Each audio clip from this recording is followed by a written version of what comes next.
ভাই একটা সরল প্রশ্ন যে গত ৫৩ বছরে এই যে যে রাজনৈতিক আহ, চর্চাটা আমরা দেখেছি, আমরা যদি বলি যে আমরা নতুন রাজনৈতিক বন্দোবস্ত চাই, এই সরকার বা ডক্টর ইউনূস দায়িত্ব নেওয়ার পরে অবশ্যই তিনি একটি বিশেষ অবস্থায় দায়িত্ব নিয়েছেন, তার উপদেষ্টা মণ্ডলী এসেছে, সরকার সেভাবে পরিচালিত হচ্ছে। আপনি সেই নতুন রাজনৈতিক বন্দোবস্তের আহ, যে স্বরূপটা সেইটা আপনি যেরকম চেয়েছিলেন সেরকমই আপনি দেখতে পাচ্ছেন কিনা, আমাদের যদি খুব সংক্ষেপে বলেন, কারণ আমাদের অনেকগুলি বিষয় নিয়ে আলোচনা করতে হবে। মানে আপনি আচ্ছা, দেখতে আমি পাচ্ছেন কিনা সংক্ষেপে বলি যে দেখুন, ফাউন্ডেশনটা হয়েছে এখন কিনা, ফাউন্ডেশনটা না, হয়েছে এখন পর্যন্ত এটা কোনো ফাউন্ডেশন হয়নি। মানে একটা অন্তর্বর্তী সরকার দায়িত্ব নিয়েছে মাত্র, তারা হুম রাষ্ট্র পরিচালনা করছেন, হুম দৈনন্দিন কাজ করছেন, সেটা ক্ষেত্রেই অনেক ক্ষেত্রে খাবি খেতে হচ্ছে, হুম কারণ রাষ্ট্র প্রতিষ্ঠানগুলো ভেঙে পড়েছিল। সেইটাকে পুনর্গঠন করার কাজ, হুম সেই কাজে তাদের অনেক দুর্বলতার কথা আমরা চিহ্নিত করছি, এটা হলো একদিক। অন্যদিকে তাদের আরেকটা গুরুত্বপূর্ণ দায়িত্ব হচ্ছে রাজনৈতিক উত্তরণ ঘটানো, মানে পলিটিক্যাল ট্রানজিশন হুম যাকে হুম বলে, এই যে নতুন বন্দোবস্তের দিকে হুম যাওয়া। হুম সেটার জন্য আমাদেরই বলতে পারেন, এটাও আমরা আমাদের প্রথম সাক্ষাতেই হুম অন্তর্বর্তী সরকারকে প্রস্তাব করেছিলাম যে আপনারা এই অনেকগুলো বিষয়ে একটা কতগুলো কমিশন গঠন করেন, যে হুম কমিশন গঠন করার মধ্যে দিয়ে তারা একটা সংস্কার প্রস্তাব হাজির করবে, সেটার ভিত্তিতে হুম আলোচনা হবে, ফ্যাসিলিটেট করার সুবিধা হবে, সমস্ত পক্ষের মতামতগুলোকে গ্রন্থিত করা, হুম তার মধ্যে ন্যূনতম ঐক্যের জায়গাটা কোথায়। কিন্তু শুরু থেকে আমরা একটা কথা বলছিলাম, যখনই সরকার গঠিত হয়ে গেছে, যেহেতু অভ্যুত্থানটা কোনো একক নেতৃত্বে ঘটেনি, হুম ফলে এই অভ্যুত্থানের ছাত্ররা অগ্রণী ভূমিকা নিয়েছে, রাজনৈতিক দলগুলো ছাত্রদের আন্দোলনের সমর্থন দিয়ে সর্বাত্মকভাবে যুক্ত হয়েছে। কিন্তু যতক্ষণ না পর্যন্ত ছাত্র এক দফায় এসছে, রাজনৈতিক দলগুলো এটার নেতৃত্ব নিতে কখনো যায়নি। হুম কারণ হচ্ছে যে আপনার খেয়াল আছে আওয়ামী লীগ কিভাবে রাইট। প্রচার করছিল যে এইটাতে রাজনৈতিক দল ঢুকে সাকিব পড়ছে ভাই, ঢুকে আমরা পড়ছে। আমরা আমরা কাজে সেই যে আমরা আমরা আসলে আমি আমি জাস্ট একটা লাইন বলি, জি সেটা হচ্ছে যে এই যে সর্বাত্মক অংশগ্রহণের মধ্য দিয়ে যে পক্ষগুলো তৈরি হচ্ছে, আমরা মনে করি যে রাজনৈতিক উত্তরণের ক্ষেত্রে কনসেনসাস কিংবা ন্যূনতম জাতীয় ঐক্যমত্যই হচ্ছে সবচেয়ে ভালো পন্থা হ্যাঁ, এই এই উত্তরণটা ঘটানোর জন্য। না সাকিব ভাই আমি তো যেটা সেদিক থেকে বলবো যে এই উত্তরণ, রাজনৈতিক উত্তরণের দায়িত্বটা আছে, এখন সংস্কার কমিশনগুলো গঠিত হচ্ছে, এই আলাপ আলোচনার ভিত্তিতে পরিষ্কার হবে যে কতটা নতুন বন্দোবস্তে আমরা যেতে পারছি। কিন্তু এখন পর্যন্ত আপনার কাছে মনে হচ্ছে যে এই ৪ মাস ৪.৫ মাস বা যতটা সময় হোক না কেন, সেই ফাউন্ডেশনটা এখনো প্রতিষ্ঠিত হয় নাই, আপনি ওয়েট করছেন যে সংস্কার কমিশন কি বলে সেটা বলার থেকে, মানে নতুন রাজনৈতিক বন্দোবস্তের ক্ষেত্রে। সাকিব ভাই ফাউন্ডেশনটা হয় নাই, মানে এই এই এই যে সংস্কার প্রস্তাবগুলো আসবে, সরকার আমাদের সাথে আলোচনায় বসবে, তার মধ্যে দিয়ে কতটুকু ন্যূনতম ঐক্যমত্য হচ্ছে এবং সেইটা সেটাই। কতটা ওকে, সিগনিফিকেন্ট পরিবর্তন ঘটাচ্ছে ক্ষমতা কাঠামোর, তার উপরে অনেকটা পরিষ্কার হবে তার উপরে যে অনেকটা আমরা পরিষ্কার কোন হবে। দিকে যাচ্ছি। ওকে ওকে ওকে, পরিষ্কার।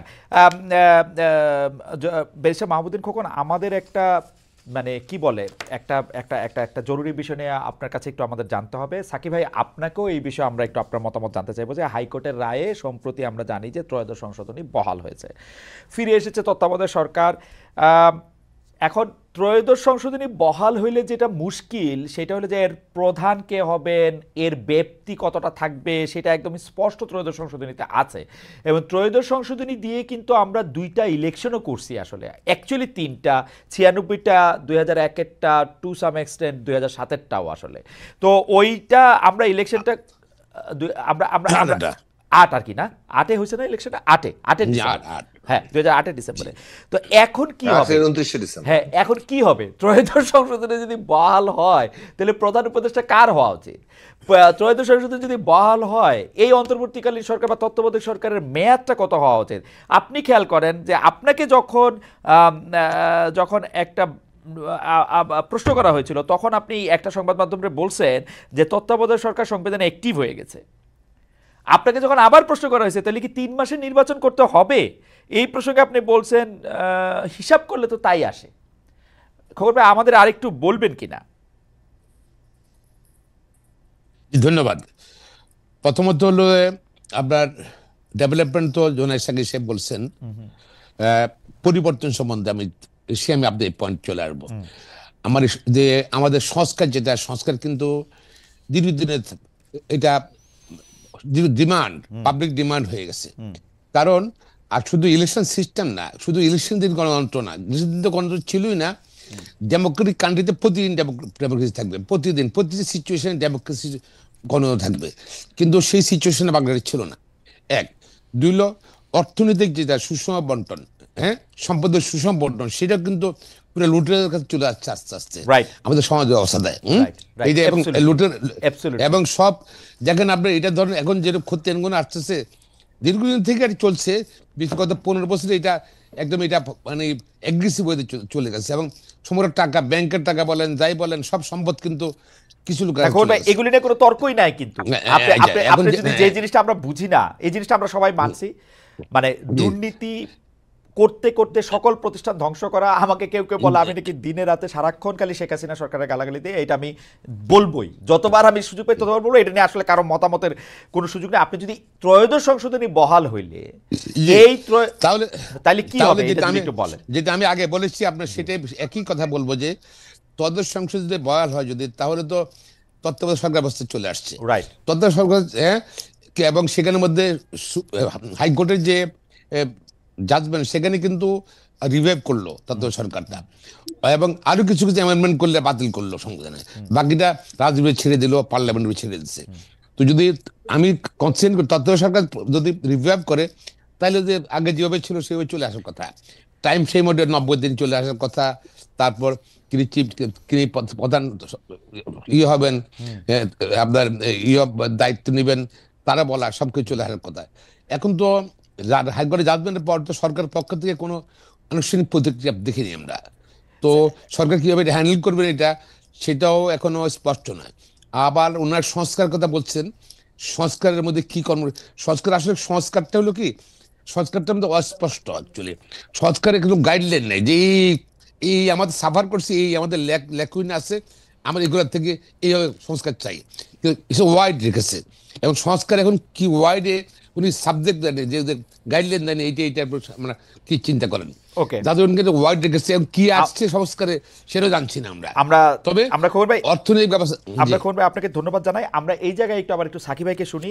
সাকিব ভাই, আপনি আপনি কি মনে করেন যে এইটা যদি, কারণ আমি যতটুক রায়টা শুনছি বা পড়ছি সেটার মধ্যে বলছে যে ত্রয়োদশ সংশোধনী যে অবস্থায় ছিল সেই অবস্থায় ফেরত গেছে, যে অবস্থায় ছিল সেই অবস্থায় ফেরত গেছে। তো সেইটার ডাইরেক্টিভগুলি তো স্পষ্ট, 90 দিনের মধ্যে নির্বাচন করতে হবে, এই সেই আপনি জানেন যে কে তত্ত্বাবধায়ক সরকারের প্রধান হবে, তিনি কিভাবে একটা উপদেষ্টা পরিষদ গঠন করবেন। এটা এইটার সাথে কি এইটার একটা ঝামেলা কি লাগলো তাহলে, বা ঝামেলাটা কি আছে, কেউ কি পরে চ্যালেঞ্জ করতে পারবে? আচ্ছা, আমি আপনার এই প্রশ্নে আসার আগে ওই আগের প্রশ্ন থেকে একটু বলি যে একটা এই যে নতুন বন্দোবস্তের কথা আমরা বারবার বলছিলাম, সেটার একটা বড় জায়গা হচ্ছে যে একটা ইনক্লুসিভ বাংলাদেশ, মানে একটা ফিলসফিক্যাল দিক তো আছে। একটা মানে বাংলাদেশটা যেভাবে পত্তনটা 72 সালের সংবিধানের মাধ্যমে ঘটেছে, যেটা প্রতিশ্রুতি ছিল একটা ইনক্লুসিভ বাংলাদেশ করবে, সেই 72 সালের সংবিধান সেই ইনক্লুসিভ বাংলাদেশের মানে ক্ষমতা কাঠামো, তার আদর্শিক কাঠামো ইনক্লুসিভ বাংলাদেশের ক্ষেত্রে একটা সমস্যা তৈরি করেছে। তা আমরা একটা ইনক্লুসিভ বাংলাদেশ, অর্থাৎ ধর্ম, জাতি, বর্ণ, লিঙ্গীয় পরিচয়ের দ্বারা কেউ কাউকে মানে বৈষম্য করবে না, রাজনৈতিক বিশ্বাস, জীবন চর্চা, কারোর এইটা মানুষ নাগরিককে কোনো বৈষম্য, কোনো পরিচয় দিয়ে বৈষম্য করা যাবে না, নাগরিকের উপর দাঁড়াবে রাষ্ট্র। সেই জায়গাটা আমাদের তৈরি করা দরকার। সেটা করতে গেলে ক্ষমতার বিন্যাসটা সেভাবে হতে হবে। ক্ষমতাটা ব্যবহার করে পুরো একটা যে লুটপাট, দেন দরবার, ক্লায়েন্ট মক্কেল তন্ত্র, এটা এতদিন বাংলাদেশ চলেছে, এটা আর চলবে না। বাংলাদেশ যে অর্থনীতির আকার দাঁড়াচ্ছে, এটাকে একটা নিয়মের মধ্যে আনতে হবে, রুলস অফ দি গেম জায়গায় যেতে হবে। সেইটার একটা গুরুত্বপূর্ণ পার্ট হচ্ছে ইলেকশন। এখন বাংলাদেশের ইলেকশনের অভিজ্ঞতা থেকে যেটা দেখা যাচ্ছে যে ইনস্টিটিউশন গুলো দাঁড়ালে তত্ত্বাবধায়কের দরকার হয় না, কিন্তু ইনস্টিটিউশন যখন দাঁড়ায় নাই তখন আমরা তত্ত্বাবধায়ক এনে আমাদেরকে আপাতত এখানে একটা রুলস অফ দি গেমের মধ্যে একটা জায়গা তৈরি করতে হচ্ছে, একটা মিনিমাম।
সেই জন্য আমরা বলেছি যে যেহেতু আমরা একটা বড় ধরনের সংস্কার কিংবা রূপান্তরের ঘটনা ঘটাতে চাচ্ছি, তাহলে সেইটা ঘটালেন, কিন্তু আইনও তৈরি করলেন, কিছু প্রতিষ্ঠানের নামও দেওয়া হলো, রাতারাতি সে কিন্তু ওই শক্তি অর্জন করে না, এটা সময়ের ব্যাপার লাগে।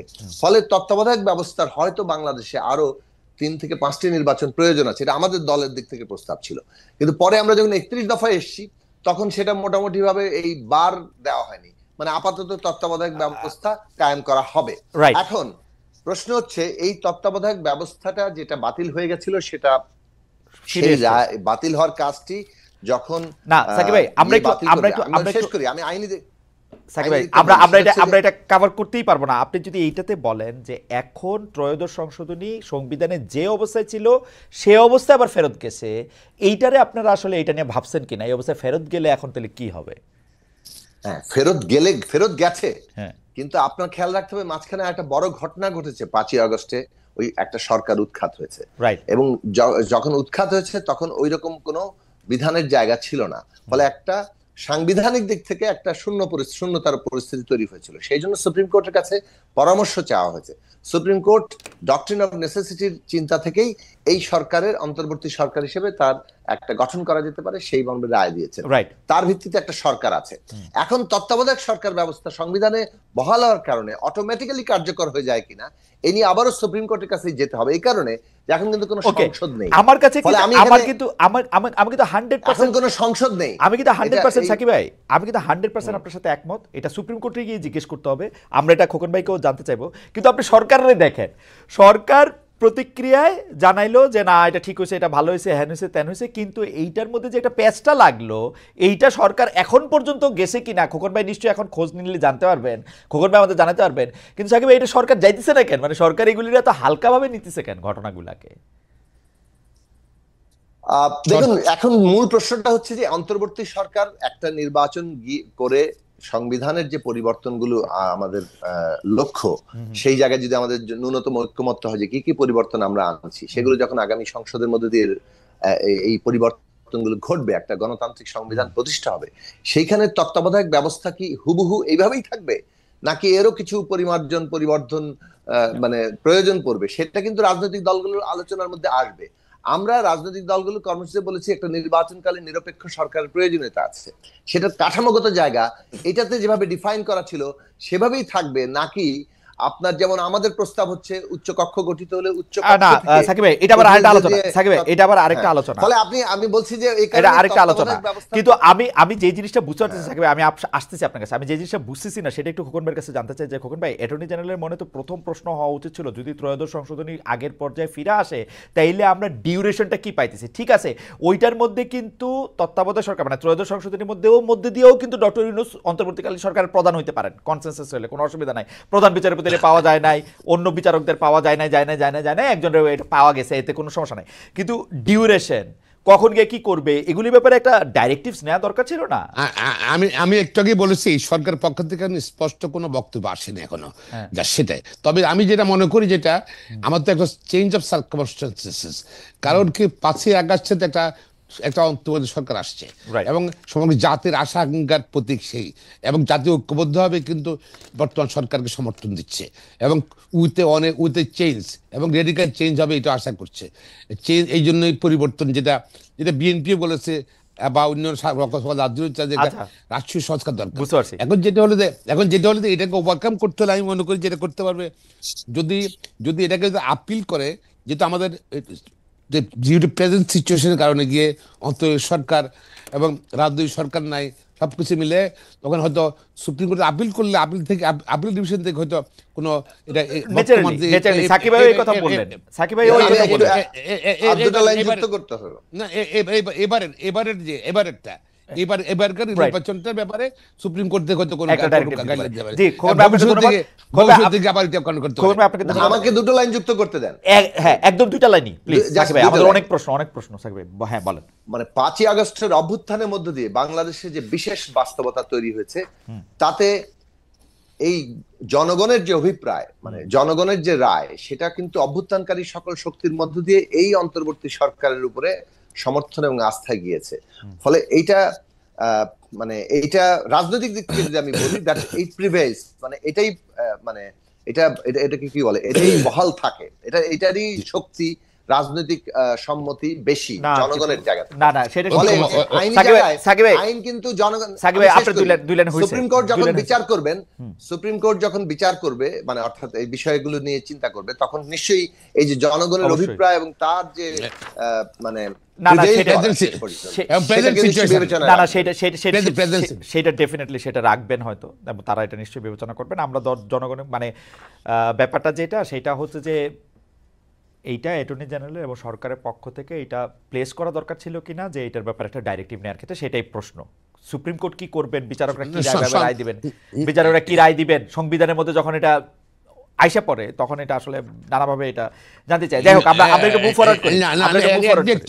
একটু অ্যাড করি, জি। হয়তো এখনো সার্টিফিকেট পায়নি, হয়তো ফুল যাবে না, হয়তো আসে, এর মতো আসেনি, আসতে হয়তো সরকার হয়তো খোকন ভাই, করতে পারে। খোকন ভাই, আপনি আইনের মানে সর্বোচ্চ আদালতের আইনের অঙ্গনে প্র্যাকটিস করেন মনে হয় এখন 40 বছরের কাছাকাছি চলে গেছে, রাইট?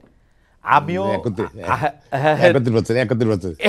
যাই হোক, মানে চতুর্থ দশকে বসে আমি এইরকম জনগুরুত্বপূর্ণ ঘটনায় সরকার কোনোদিন সার্টিফাইড কপির জন্য ওয়েট করে না। তারা কেভিয়ারটা দেয়, তারা সেখানে গিয়ে বলে আমাদের এটা নিয়ে কথা আছে, আমাদের এটা জানতে হবে, বিকজ আমরা এটা জানতে চাই ডাইরেক্টিভটার ক্ষেত্রে। এটা সার্টিফাইড কপির জন্য এটা নেভার, মানে আমি ওয়েট করতে দেখি নাই, আপনি নিশ্চয়ই আরো দেখছেন। না একটু ডিফারেন্স আছে। আমরা যদি আজকে আওয়ামী লীগ সরকার থাকতো, হাইকোর্ট এরকম রায় দিলে তখন তারা অ্যাডেন্টিয়াম অর্ডার চাইতো, স্টে চাইতো। এখন যেহেতু সরকার মনে করতেছে যে এই অর্ডারটা তাদের মন মতোই হইছে বা তাদের পক্ষেই গেছে, কোনো চেঞ্জ করা দরকার নাই। না আপিল করতে হলে সার্টিফিকেট কপি লাগবে, সার্টিফাইড কপি আপিল করতে হলে। দাদা সেটা তো সার্টিফাইড কপির জন্য লাগবে, কিন্তু এই অর্ডারটার, আচ্ছা যাই হোক, হাওয়ার আমি একটু মুভ ফরওয়ার্ড করি। আমরা দর্শকদের কাছে জানতে চেয়েছিলাম যে বাংলাদেশের বর্তমান রাজনৈতিক সংকটের একমাত্র সমাধান হতে পারে গ্রহণযোগ্য জাতীয় নির্বাচন আয়োজন। বিএনপি মহাসচিব মির্জা ফখরুল ইসলাম আলমগীরের এই বক্তব্য, এমন মন্তব্য সমর্থন করেন কিনা? শতকরা 38% সমর্থন করেছেন, শতকরা 62% সমর্থন করেন, 90,000 দর্শক ভোট দিয়েছেন। এইবারও সাকিব ভাই, আমরা কিন্তু মানে অনেকগুলি বিষয় নিয়ে আসি, কিন্তু মানে একটা বিষয় নিয়ে আসলে অনেক লম্বা সময় আমি ব্যয় করে ফেলতেছি। তো সেই জন্য আমি একটু একটু একটু একটু আপনাদের সাহায্য চাই, একটু যদি ইয়াতে বলা হয়। সেটা হচ্ছে জুলাই বিপ্লবের ঘোষণাপত্র। এখন বলা হলো যে বৈষম্য বিরোধী ছাত্র সমন্বয়ক এবং জাতীয় নাগরিক শক্তি এটা ঘোষণা করবে। সরকার বললো এটার সঙ্গে তাদের কোনো সম্পর্ক নাই, তারপর আবার সরকার বললো এটা তারাই ঘোষণা করবে, বললো একটা ডেটও দিল, এবং সব অংশীজনের সাথে কথা বলে এটা জানা গেল। আমরা জানতে পারলাম যে সেই ঘোষণাপত্রে আসলে কি থাকবে সেইটা আপনাদের সবাইকে জানানো হয়েছে বা আপনাদেরকে দেওয়া হয়েছে। এইটার ক্ষেত্রে আপনাদের মন্তব্য সেটাতে সংযুক্ত করা হবে। সাকিব ভাই, আপনার মন্তব্য প্রথমে শুনতে চাই, খোকন ভাইরও, কিন্তু আপনার মন্তব্য শোনার পরে সাকিব ভাই, আমি আপনাকে একদমই ইন্টারফেয়ার করতেছি না, আপনি 2 মিনিট বলেন এটা নিয়ে।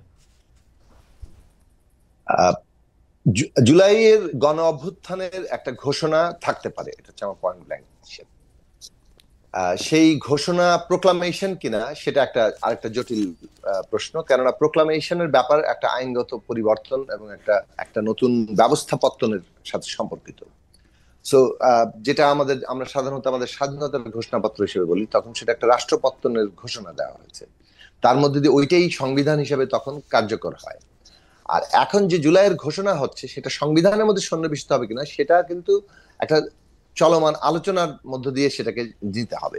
ফলে জুলাইয়ের ঘোষণা হিসেবে এখন যেটুকু আসতে পারে সেটা হচ্ছে আমরা জুলাইয়ের যে আকাঙ্ক্ষা, জনগণের আকাঙ্ক্ষা এবং এই জুলাইয়ের অভ্যুত্থানের তার যে রাজনীতি এবং তার যে দিক নির্দেশনা, সেইটা সন্নিবেশিত করা, এবং এই কাজটা করতে হবে অভ্যুত্থানের সকল অংশীদারদের একটা ঐক্যমত্যের ভিত্তিতেই। এখন ছাত্ররা যখন একটা ঘোষণা বলেন, প্রোক্লামেশন বলেন, যেটাই করতে যেছে, সেটা কিন্তু একটা তাদের মতামত, ছাত্ররা যা এই বিষয়ে বলছে সেই বিষয়টা তারা প্রস্তাব আকারে যে কোনো প্রস্তাবই তারা তুলতে পারে। সেটা এখন সকল অংশীজনের মধ্যে আলোচনার প্রক্রিয়া দিয়ে যাবে যে এই ঘোষণায় কি কি থাকবে। তারপরে ওই ঘোষণাপত্রে ছাত্ররা সংবিধানের সাথে যুক্ত হতে গেলে অথবা সংবিধানে যুক্ত হওয়াটা আমরা আলাদা রাখি, সংবিধান তো একটা বই। ছাত্রদের এই ঘোষণাপত্রে কি কি থাকছে সেটা কি আপনাদের কাছে পাঠানো হয়েছে বিবেচনার জন্য? আপনি ডিসক্লোজ না করলেন, পাঠানো হয়েছে কিনা সেটা জানতে চাইতেছি, বা ডিসক্লোজ করতেও পারেন আপনারা। আপনার ছাত্ররা যখন এটা মানে ঘোষণা দিল, তখন তাদের বক্তব্য তো পাবলিকলি চলে আসলো, মানে যে কি তাদের কোন একটা ঘোষণাপত্র ড্রাফট করে কি পাঠানো হয়েছে কিনা?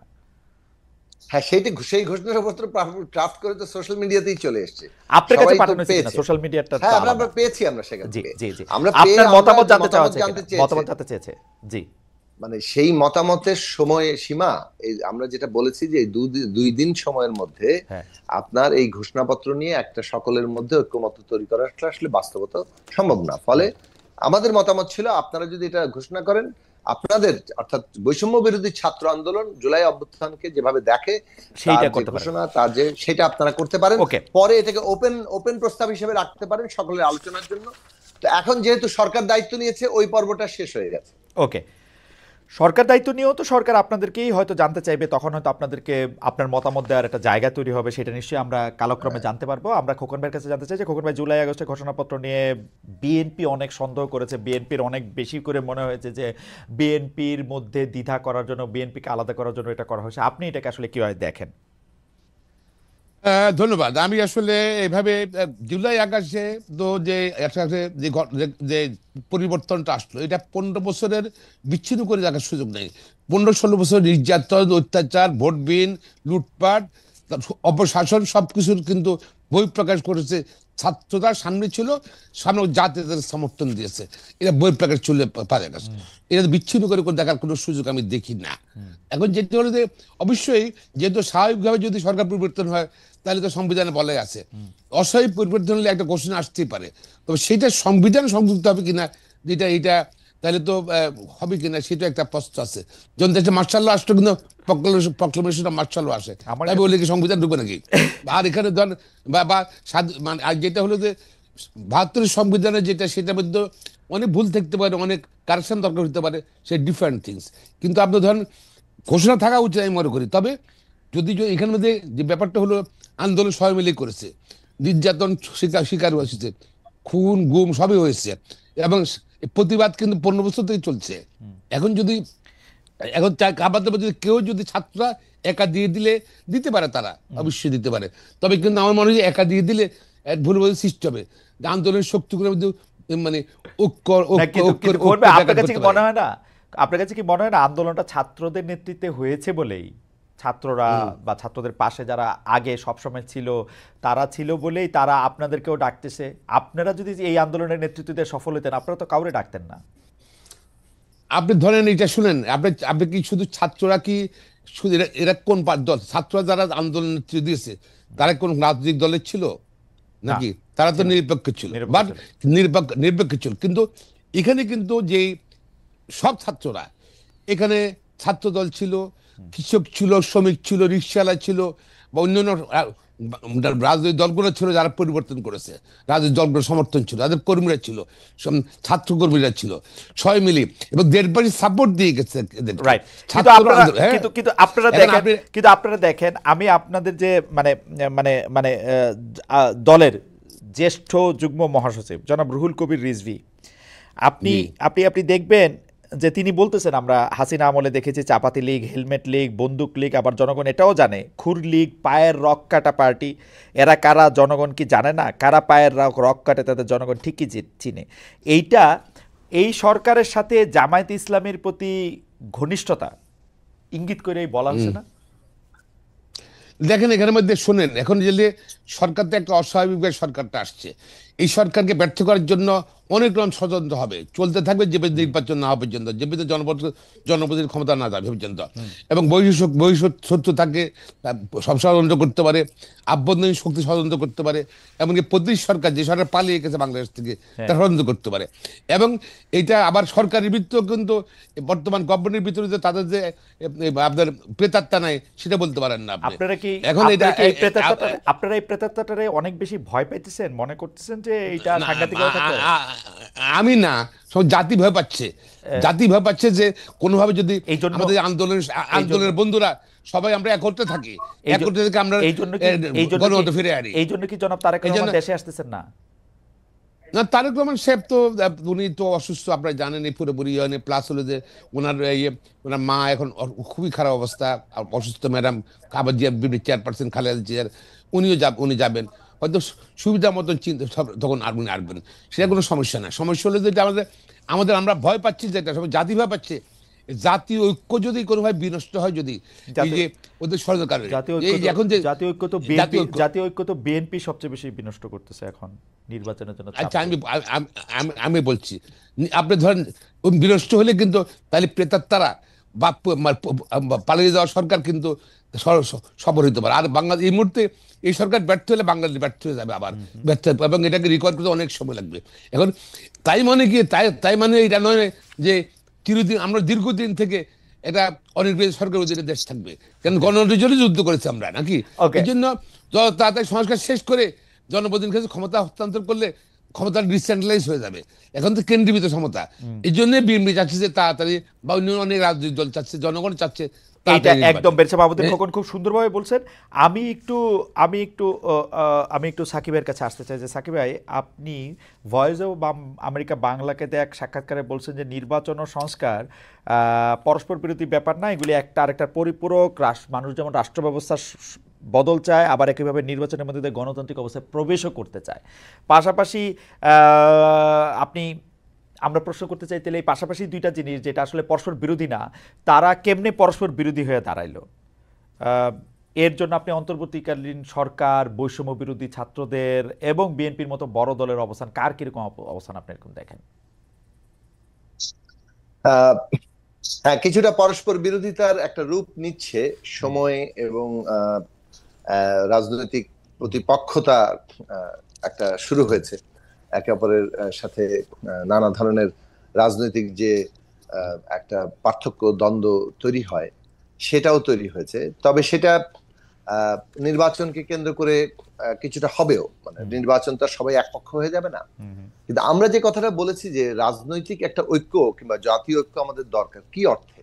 সেটা হচ্ছে যে আমরা তো বাংলাদেশে একটা নতুন রাজনৈতিক ব্যবস্থা তৈরি করতে চাচ্ছি, যেখানে সবাই নিজেকে অংশীদার মনে করতে পারবে, যাকে বলে রুলস অফ দি গেম। আরো সহজে বললে যে রুলস অফ দি গেমটা তৈরি করা দরকার। একটা রাজনীতি কিভাবে চলবে এই দেশে, সেইটা নিয়মটা তৈরি করা। এটা জনপ্রতিনিধিরা পারবে না।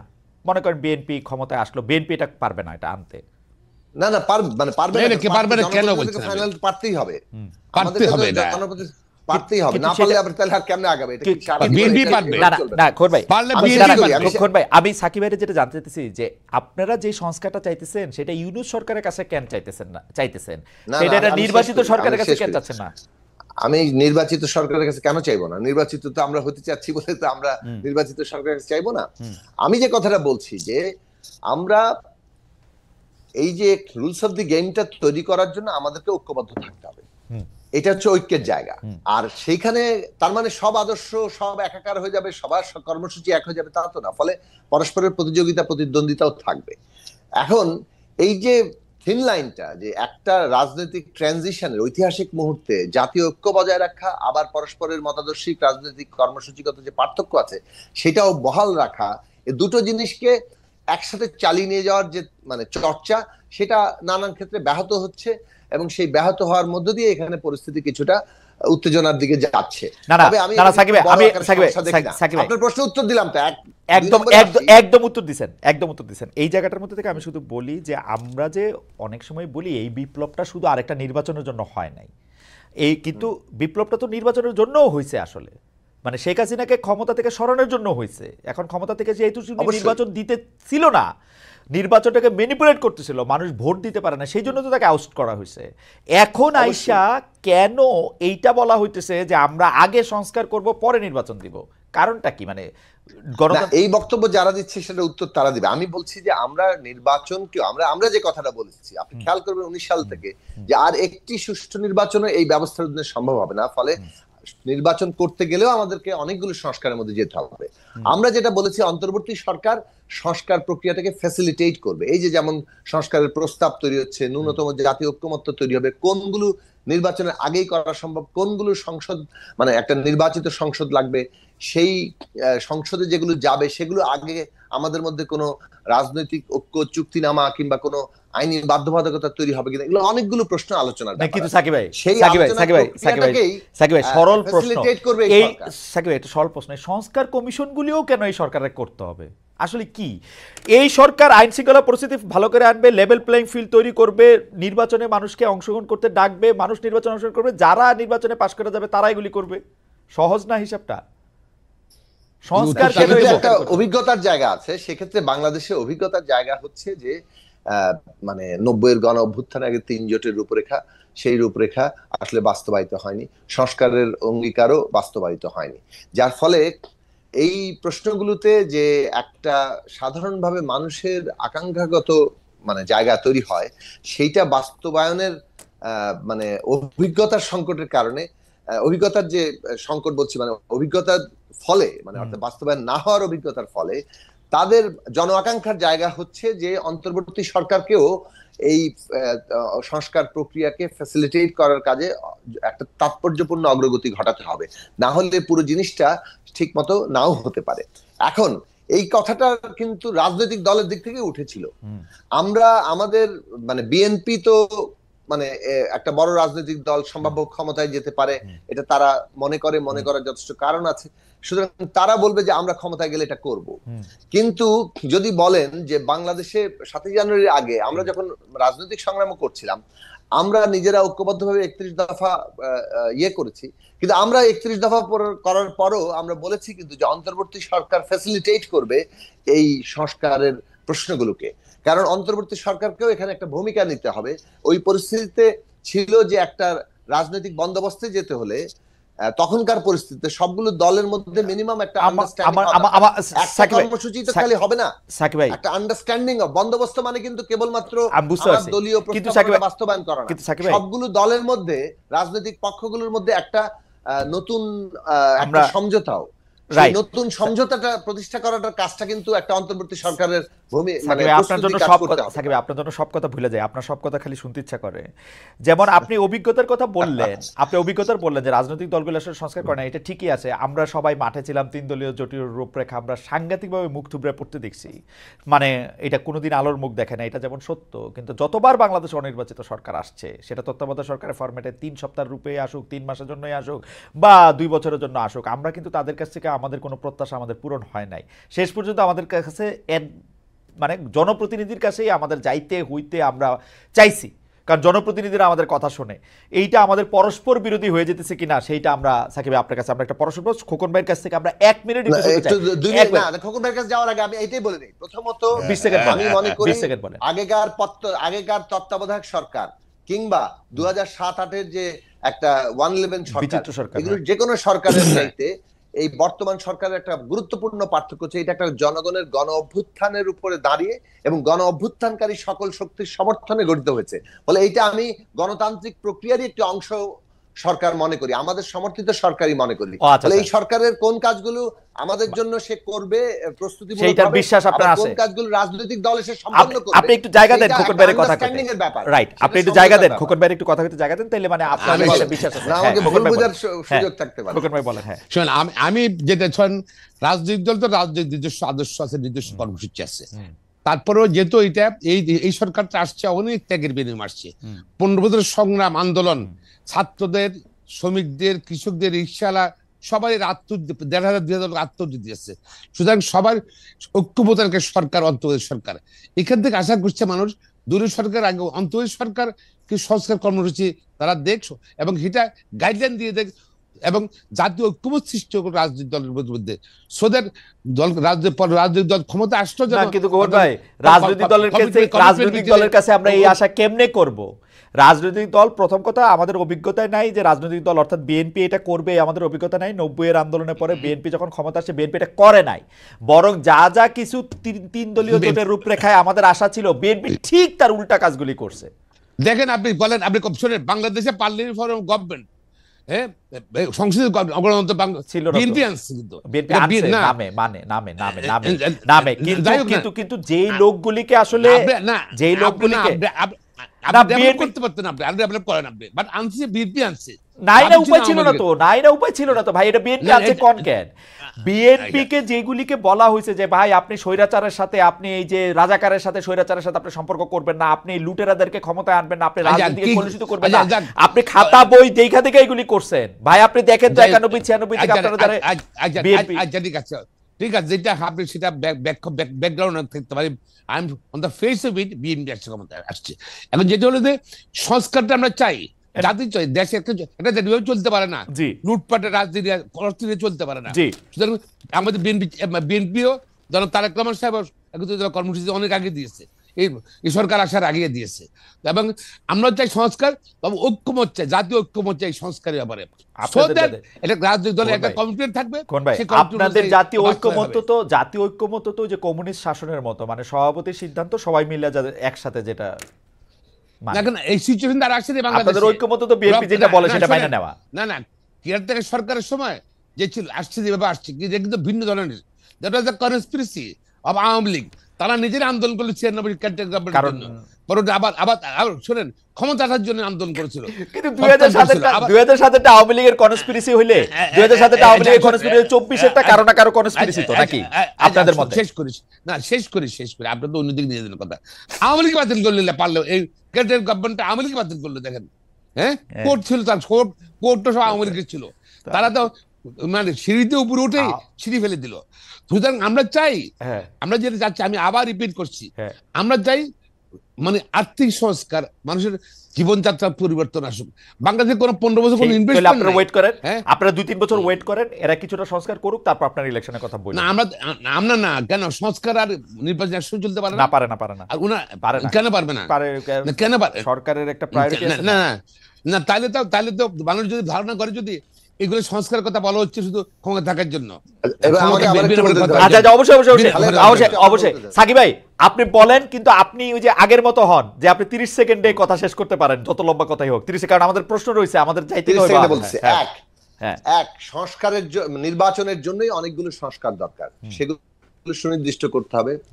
আবার সংস্কারের জন্য নির্বাচন দরকার, যেমন ধরেন সংবিধান সংস্কার, সেইটা তো আপনাকে মানে একটা যে কোনো মনের ভাবেই হোক, আপনাকে একটা পার্লামেন্টে গিয়ে সেটা শেষ পর্যন্ত মানে সেটাকে ফাইনালাইজ করতে হবে। ওকে, তো এখন দুটো জিনিস আমি বললাম, ফলে নির্বাচনের জন্য যেমন সংস্কার লাগবে এই কথাটা আমরা বলেছি, আবার সংস্কারের জন্য নির্বাচন লাগবে, আবার সংস্কারের জন্য নির্বাচন লাগবে, কারণ আলটিমেটলি আমরা চাই আগামী নির্বাচনটা হোক সংস্কার সভার নির্বাচন, সংস্কার পরিষদের নির্বাচন, যাতে করে আমরা সংবিধান সহ সমস্ত রাষ্ট্র সংস্কারের জন্য প্রয়োজনীয় লেজিটিমেসি অর্জন করি। ফ্যান্টাস্টিক। ফার্স্ট আমরা আপনি দেখেন এই বিষয়ে সেনাপ্রধান কি বলছে। তো সেনাপ্রধান জেনারেল ওয়াকারুজ্জামান একটা সাক্ষাৎকারে বলছে যে এই যে প্রশাসন, পুলিশ, বিচার ব্যবস্থা সহ রাষ্ট্রের নানা ব্যবস্থা ভেঙে গেছে, এটা ঠিক করার জন্য রাজনৈতিক দল ও সরকার লাগবে, রাজনীতিবিদদের এগিয়ে আসতে হবে, রাজনীতি ছাড়া ও রাজনৈতিক সরকার ছাড়া এটা সম্ভব না। এটা সেনাপ্রধানও বলতেছে। আমি দুইটা পার্ট একসঙ্গে পড়তে চাই।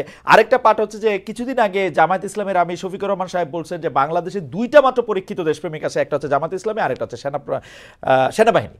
আপনি এই দুইটা পার্ট একসাথে একটু সাকিব ভাই একটু পড়বেন কিনা, আমাদেরকে একটু বলবেন কিনা? আপনার পড়া শেষ হইলে আমি একটু প্রথমত মানে আমাদের বাংলাদেশের মানে সেনাবাহিনী প্রধান যে কথা বলেছেন এটা সাধারণভাবে একটা সত্য, যে যেহেতু বর্তমান সরকারের আকার ছোট, তাদের মানে রাজনৈতিক দল যেভাবে পুরো একটা সরকার ব্যবস্থা চালাতে পারে, তার দল থাকে, তার ওই জায়গাটা, সেটা এই সরকারের দিক থেকে আছে অতটুকুই যখন রাজনৈতিক দলগুলো তার সমর্থনে আছে।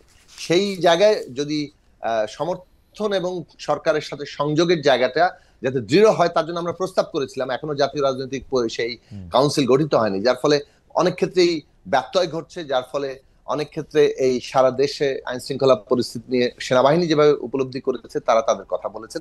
সাধারণভাবে আমি এই কথার মধ্যে বড় আকারে কোনো দ্বিমত দেখি না। আমি মনে করি যে প্রয়োজনীয় সময় সংস্কারের সময় নিয়ে একটা নির্বাচনের যে আলোচনা সরকার ইতিমধ্যে প্রস্তাব করেছে, এই জায়গায় আমরা ঐক্যমত তৈরি করে যেতে পারি।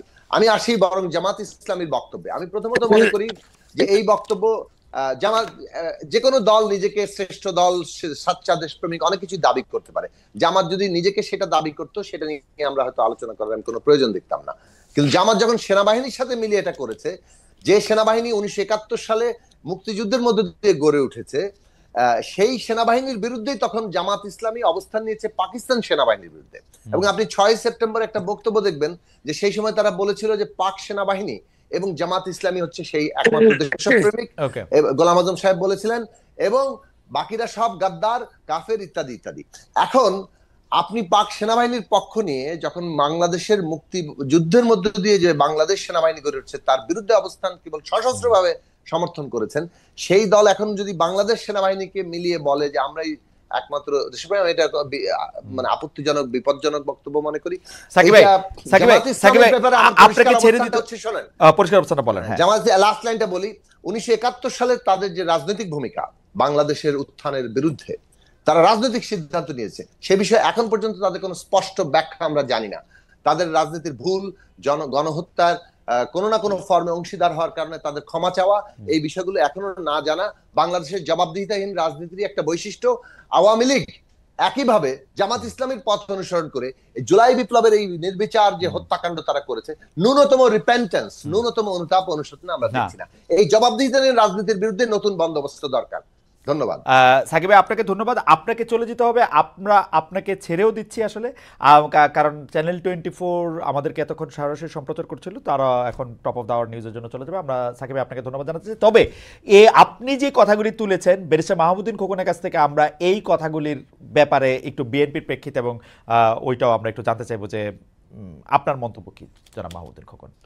না, প্রথম হলো জামাত ইসলাম যদি তার দল শ্রেষ্ঠ বলতে পারে পৃথিবীতে বা বাংলাদেশ, এটা তারা বলতে পারে। সেনাবাহিনীকে দলে যদি যেভাবে কথা বলছে সেটা মনে হয় এটা হওয়াটা উচিত। জাতীয় সেনাবাহিনী আমাদের জাতীয় সম্পদ সবার। আর শুধু দুই দেশপ্রেমিক বাংলাদেশ যারা দেশকে ভালোবাসে, দেশে যারা নাগরিক সবাই দেশপ্রেমিক আমি মনে করি। এইভাবে ঠিক না। এবং আমরা ন্যাশনালিস্ট, বিএনপি তো বাংলাদেশি রাজনীতি করে, বাংলাদেশি ন্যাশনালিজম রাজনীতি করে, ন্যাশনালিস্ট ইয়ার। বাংলাদেশকে মাকে যেরকম ভালোবাসি, বাংলাদেশকে আমরা আমার মায়ের মতো ভালোবাসি। সকল তারেক রহমান সাহেব বিশ্বাস করে, বেগম খালেদা বিশ্বাস করে, আমাদের সকল নেতা কর্মী একভাবে বিশ্বাস করি আমরা। বাংলাদেশ আমাদের জীবন। খোকন ভাই, এটা পরিষ্কার। খোকন ভাই, আবারও একটু আমি যে মানে বিএনপির দ্বিতীয় শীর্ষ নেতা ভারপ্রাপ্ত চেয়ারম্যান জনাব তারেক রহমান সম্পর্কে জানতে চাই যে আমরা আসলে একটা গুজব এরকম প্রায় শুনি বা একটা কথা এরকম শুনি যে জনাব তারেক রহমান এখনো বাংলাদেশে ফিরে আসার জন্য যথেষ্ট নিরাপদ মনে করছেন না বলেই এখন পর্যন্ত তিনি লন্ডনে আছেন। এই বিষয়টি কি আসলে ঠিক কিনা? তার দেশে আসলে তার কোনো রকম হুমকি, তার নিরাপত্তার ব্যাপারে আপনারা আসলে কোনো রকম কোনো শঙ্কা আপনাদের রয়েছে কিনা? এই তামিদ, can you release Mr. Saki? Okay, জি। আমি মনে করি না এরকম উনি বাই দিস টাইম গত 15 বছরে উনি পরীক্ষিত একজন নেতা হয়ে গেছে। এবং বাংলাদেশের ধরেন এত অত্যাচার, এত নির্যাতন, বেগম খালেদা জিয়াকে চেয়ারপারসন তাকে শেষ করে দিবে, তারেক রহমান সাহেব শেষ করে দিবে, সব শেষ করে দিয়েছিল, বিএনপি শেষ করে দিবে। কিন্তু তারেক রহমান সাহেব বেগম খালেদার উপস্থিতিতে উনি অসুস্থতা বা জেলে থাকার সময় উনি দলকে গছিয়েছেন এবং উনি অত্যন্ত জনপ্রিয়। জনগণের তার হলো শক্তি, জনগণের তার হলো ভরসা, জনগণের তাকে পাড়া দেবে। আমি মনে করি এর কোনো সমস্যা নেই, এর কোনো নিরাপত্তার অবস্থা বোধ করছেন না। আপনাকে অনেক ধন্যবাদ। সাকিব ভাই কি আমাদের সঙ্গে আছেন না সাকিব ভাই চলে গেছেন? সাকিব ভাই আরেকটি অনুষ্ঠানে যোগ দিতে হবে। সাকিব ভাই একটা লাইন কি বলবেন, আমরা শেষ করে দিব অনুষ্ঠান? হ্যাঁ বলেন। না, সেটা হচ্ছে জনাব তারেক রহমানের দেশে না ফেরাটা বাংলাদেশের রাজনীতিতে কোনো প্রভাব রাখতে পারে কিনা, সেটা -1-2 অংশ কিনা, এরকম নানা ধরনের প্রশ্ন আমরা শুনতেছি, গুজব শুনতেছি। এবং তিনি নিরাপদ না বাংলাদেশে আসলে সেরকম শুনতেছি যে কোনো একটা প্রতিবিপ্লব বা অন্য কারণে তাকে হয়তো। আপনার টেকটা একটু শুনতে চাই। আমি মনে করি যে এই গণ অভ্যুত্থান নিজেই এইসব -2, -1, -3 কোনো কিছু এইসব রাজনীতির বিরুদ্ধে জনতার রায়। আমাদেরকে একটা গণতান্ত্রিক রাজনৈতিক ব্যবস্থা গড়ে তুলতে হবে যেখানে কোনো কিছু মাইনাস টাইনাস হবে না। জনগণ ঠিক করবে কাকে পছন্দ করবে, কাকে পছন্দ করবে না, তার ভিত্তিতে রাজনীতি চলবে। সেই জায়গাটা ফলে আমি মনে করি যে তারেক রহমান সাহেবের কোনোভাবেই বাংলাদেশে আসার ক্ষেত্রে এখন এই ধরনের কোনো বাধা আমি দেখি না। ফলে বিএনপি ঠিক করবে তারেক। আচ্ছা, বাধা না দেখলে আপনি কি একটু রাজনীতি দেখেন? জনাব তারেক রহমানকে ওয়েট করতেছেন for something? Is there any politics behind it? আমার মনে আমি এক্স্যাক্টলি আমি জানি না। আমি মনে হয় যে বিএনপি ভালো উত্তর দিতে পারবে এটা। আমার কাছে মনে হয়েছে যে ম্যাডাম অসুস্থ, মামলাগুলো আছে, তিনি বোধহয় মামলা সাকিব ভাই আপনি হিসাবটা দেখেন। সাকিব ভাই, মামলা উনি লন্ডন থেকেই উঠা যাইতেছে, বাংলাদেশ আসলে কি হবে? না শোনেন, মামলা শেষ হয়ে আসছে, মামলা এই ব্যাপার না। ম্যাডাম তো অসুস্থ, সম্ভবত ম্যাডাম চিকিৎসা, ম্যাডাম যদি শরীর ফিজিক্যালি ফিট হলে উনি ফ্লাই করে বিদেশে চিকিৎসা করবেন, চিকিৎসা করলে হয়তো তারপরে উনি সিদ্ধান্ত নেবেন বাংলাদেশে আসাটা। মানে আসলে এটা নিয়ে এই মন্তব্য করাটাই কোনো অর্থ নেই। আমার মনে হয় যে ঠিক আছে, আমরা রাজনৈতিকভাবে তার দেশে আসা কখন তার জন্য সবচেয়ে মানে এটা উনি ভালো, উনি ভালো এটা সিদ্ধান্ত উনি ভালো নেবেন। বোঝেন। ঠিক আছে, আমরা তাহলে আজকের অনুষ্ঠান এখানে শেষ করি। এটা বছরের প্রথম অনুষ্ঠান ছিল, খুবই মানে চমৎকার একটি আলোচনার মধ্যে দিয়ে বেরিয়েছে মাহমুদুল খোকন এবং জনাব জুনেদ সাকি আমাদের অনেকগুলি বিষয় আলোকিত করেছেন। আপনাদেরকে অনেক অনেক অনেক অনেক আমি ধন্যবাদ এবং শুভেচ্ছা জানাতে চাই। এবং দর্শক, আগামী সপ্তাহে নিশ্চয়ই দেখা হবে নতুন কোনো অতিথির সঙ্গে। এবং আমি একটু ঘোষণা দিয়ে রাখতে চাই, আগামী সপ্তাহের অনুষ্ঠানটা আমরা মঙ্গলবার না করে আমরা বুধবার করব একই সময়ের মধ্যে। আমাদের একটু কারিগরি এবং অন্যান্য সমস্যার কারণে আমরা আগামী সপ্তাহের অনুষ্ঠানটা 7 তারিখ না করে 8 তারিখে রাত 9টার সময় আমরা করব। আপনাদের সবাইকে অনেক অনেক শুভেচ্ছা এবং ধন্যবাদ।